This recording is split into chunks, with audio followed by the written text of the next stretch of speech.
আসসালামু আলাইকুম। গতকালকে সংসদে আহ, স্বতন্ত্র প্রার্থী ব্যারিস্টার রুমিন ফারহানা বক্তব্য দিতে গেলে, তেল নিয়ে সরকারের সমালোচনা করতে গেলে আহ, সরকারি দলের পক্ষ থেকে কিংবা আপনার ট্রেজারি বেঞ্চ থেকে তার মাইক অফ করে দেওয়া হয় এবং কটু কথা বলা হয়। বিরোধী দলীয় নেতা ডাক্তার শফিকুর রহমান এটির তীব্র নিন্দা জানিয়েছেন। বলেছেন, স্পিচ দিতে হবে, সরকারি দল হোক, বিরোধী দল হোক, কিংবা স্বতন্ত্র প্রার্থী হোক, সবাইকে কথা বলার স্পেস দিতে হবে।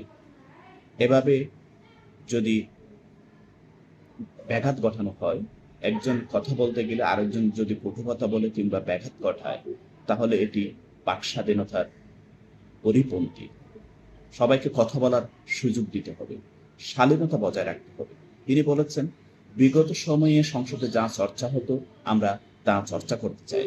আমরা একটু সুন্দর বাংলাদেশ গড়ার জন্য, একটি সুন্দর সংসদ গড়ার জন্য চেষ্টা করছি। সবাই উদার হন, সবাই সবাইকে কথা বলার স্পেস দিন, সেটা যে হোক। আর নারী নেত্রী হিসেবে ব্যারিস্টার রুবিন ফারহানা খুবই নামকরা একজন নেত্রী। তিনি বিএনপি থেকে বের হয়ে স্বতন্ত্র হয়ে নির্বাচন করেছেন এবং বিজয়ী হয়েছে। মাঝখানে গুঞ্জন শোনা গিয়েছিল তিনি এনসিপিতে যোগ দিচ্ছেন। দেখা যাক উনি কি এনসিপিতে যোগ দেন নাকি উনি স্বতন্ত্রই থেকে যান। ধন্যবাদ।